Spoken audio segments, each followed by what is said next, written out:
દેશભર અને ગુજરાતભરમાં નવા વર્ષની ઉજવણી ચાલી રહી છે, ત્યારે સુરત જિલ્લાના હજીરામાં આવેલી AMNS કંપનીના પ્લાન્ટમાં આગની દુર્ઘટના સર્જાઈ હતી। આ ઘટનામાં 4ના મોત નીપજ્યા, જ્યારે 10 લોકો દાઝી ગયા હોવાથી ગંભીર રીતે ઇજાગ્રસ્ત થયા હોવાનું સામે આવ્યું છે। તમામ ઇજાગ્રસ્ત લોકોને સારવાર અર્થે હોસ્પિટલ ખસેડવામાં આવ્યા। સુરતના હજીરામાં મોડી સાંજે AMNS કંપનીના કોરેક્સ 2 પ્લાન્ટમાં એક ચીમનીમાં ભીષણ આગ લાગી હતી। આ દરમિયાન 4 મજૂરો લિફ્ટમાં ફસાયા હતા, જેમાં ધવલકુમાર નરેશભાઈ પટેલ, ગણેશ સુરેશભાઈ પટેલ, જિગ્નેશ દિલીપભાઈ પારેખ, સંદીપ પટેલ નામના કર્મચારીઓના મોત નીપજ્યા હતા, જ્યારે 10 લોકોને ગંભીર રીતે દાઝી ગયા હોવાનું સામે આવ્યું છે। સમગ્ર ઘટનાને લઈને AMNS કંપનીના પ્રવક્તાએ જણાવ્યું હતું કે કંપનીમાં સાંજના શટડાઉન પછી અકસ્માતની ઘટના બની હતી। આ દરમિયાન ખાનગી કંપનીના 4 કોન્ટ્રાક્ટ કામદારો લિફ્ટમાં ફસાયા હતા। ઘટનાને પગલે તમામ ઇમરજન્સી પ્રોટોકોલ ફોલો કર્યા હતા। અકસ્માતની ઘટનાને લઈને તપાસ ચાલી રહી છે। AMNS કંપનીમાં ભીષણ આગ લાગતા 4 કર્મચારીઓ પડતું થઈ જતા તેમના મૃતદેહને PM અર્થે હોસ્પિટલ ખસેડવામાં આવ્યા હતા। 4 કર્મચારીઓ ગંભીર રીતે દાઝ્યા હોવાથી તેમની ઓળખ કરવી મુશ્કેલ બની છે। આ દરમિયાન પરિવારજનોમાં ભારે રોષ જોવા મળ્યો હતો। હજીરા પોલીસે અકસ્માત મોતનો ગુનો દાખલ કરી તપાસ શરૂ કરી છે। 4 મૃતકો UD એલિવેટરના કર્મચારી કોઇલ ફોટોને દાઝી જવાથી મોતને ભેટેલા 4 કર્મચારી લિફ્ટ મેન્ટેનન્સના માણસો હતા। તેઓ UD એલિવેટર કરનીમાંથી રિપેરિંગ માટે આવ્યા હતા। આ દરમિયાન કંપનીના બેદરકારીથી આ ઘટના બનતા 4ના વર્ષનો છેલ્લો દિવસ જિંદગીનો છેલ્લો દિવસ બન્યો હતો। જિગ્નેશ પારેખ નામના કામદારના બહેને આક્ષેપ સાથે કહ્યું કે અમને કંઈ જાણ નથી, અમને કોઈ માહિતી મળી નથી, કોઈ માણસ પણ અહીં નથી। કંપનીને મૃતકના નામ મળી ગયા તો પછી પરિવારના કોન્ટેક્ટ નંબર કેમ ન મળ્યા? અમને ન્યાય જોઈએ। ત્યાં બીજા કામદારો તો હશે ને, તો તેઓને અહીં લાવો અને અમને સાચી માહિતી અપાવો। આટલી મોટી કંપનીમાં કોઈ સેફટી નથી કે શું? તેવા સવાલો તેણીએ ઊભા કર્યા હતા।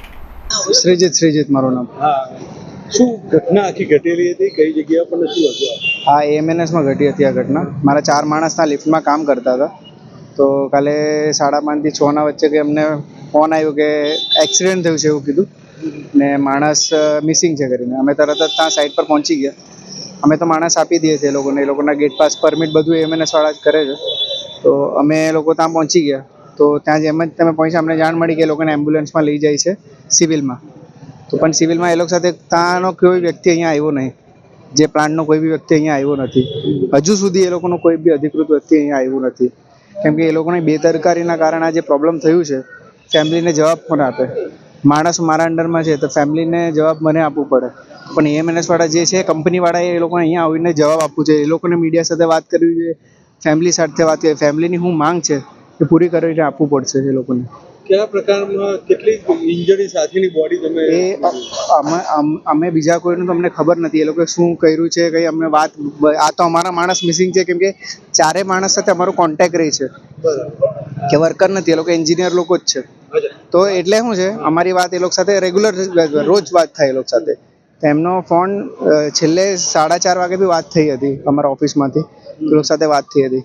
પછી આ જે પ્રોબ્લેમ થયું એ સાંજનો 5:30-6 વાગે પછી ફોન આવી મિસિંગ છે કરીને, ફોન નથી લાગતું એ લોકોને। તો પછી ત્યારબાદ અમે ગયા ત્યારે અમને ખબર પડી આવું છે, અમે સિવિલ એ લોકો સાથે અમે સિવિલમાં આવ્યા, પણ એ લોકોનો કોઈ માણસ હજુ સુધી આવ્યો નથી। કાલે એક માણસ આવ્યો હતો, કોઈ HR નો હતો, પણ એને કંઈ એક્સિડન્ટનું કંઈ ખબર જ નથી। એના પાસે એ લોકોએ બધું સ્ટેટમેન્ટ લીધું, પણ જે પ્લાન્ટનો જે છે એ જે મેઇન છે અહીંયા આવો એ લોકો જોઈએ, કેમ કે એ વગર કંઈ ચાલશે નહીં ને અમે કેટલા જવાબ આપીએ બધાને। વાત કરીએ તો કંપનીની અંદર જવા માટે અને આઉટ માટે બી એક વ્યવસ્થા કરેલી છે, આ ઉપરાંત સિક્યુરિટી માટે મતલબ પોતાને જાનમાલનું રક્ષણ કરવા માટે બી સેફટીની બધું કઈ રીતે એ જ કહું છું। આમાં મેઇન છે જે સેફટી વાળા, જે પ્લાન્ટનો સેફટી વાળો છે એ અહીંયા ઊભો રહેવો જોઈએ। કાલ શાંતિ આજે આ સમય સુધી અમારા સાથે જે સેફટી વાળો અહીંયા હોવો જોઈએ એ નથી। એ જે અમારો જે રોષ છે ને એના હિસાબે જ છે। એ કોણ જવાબદાર વ્યક્તિ કોણ છે? એ સેફટી વાળા ત્યાં કોણ છે અમને ખબર નહીં, પણ અમારું છે ને અમે એક ઇલેક્ટ્રિકલના છે, તો અમે ઇલેક્ટ્રિકલના રીતે સાહેબ કરીને માણસને અમે આપીએ છીએ માણસ, એ લોકો કામ પ્રમાણે એ લોકો આપે। અમે કેમ કે કામ નહીં હોય તો એ લોકો ત્યાં ઓફિસમાં એ લોકોની જ ઓફિસમાં ઉપર બેસે છે, કામ આવે તો આ લોકો મોકલે, એવું એ લોકોનું કામ ચાલે છે। કેટલા સમયથી તમારી સાથે જોડાયેલા હતા? બધા બહુ જૂના છે, એમાં 2021થી છે, ઘણા તો અમારી સાથે બહુ પહેલેથી છે। અમે જ્યારે કંપની નહીં હતી એની પહેલા બી અમે સાથે જ બધા કામ કરતા હતા. हमारे जो दामाद के बड़े भाई है जिग्नेश पारेख, वो कंपनी के हादसे में उनके साथ जो हादसा हुआ और उनके साथ में और भी कोई कर्मचारी थे, 4 लोगों का हादसा होने के बाद कंपनी का कोई भी मालिक या कोई वहाँ का मैनेजर वगैरह कोई भी आके या मुलाकात नहीं कर पाया किसी से, ना कोई सांत्वना देता है, ना पुलिस वाले कभी कोई चीज की तहकीकात कर रहे, यही समझ में नहीं आते. कितने घंटे से आप परेशान हो? कल 6 बजे से जब पता चला हमें, तो कल 6 बजे से आज 11 बजे तक हम लोग परेशान है. अच्छा, कितने घंटे पहले ये हादसा हुआ था? हमें ये हादसा वो भी बाहर से पता चला है लोगों की बातचीत से, हमें वहाँ से कंपनी से कोई संदेशा नहीं या कोई कॉल नहीं आया. कौन सी कंपनी में काम करते हैं? MMS कॉन्ट्रैक्ट बेस पे काम करते थे. अच्छा, कौन कंपनी? कंपनी हादसा जो हुआ तो आपको भी पता ही है कंपनी का नाम.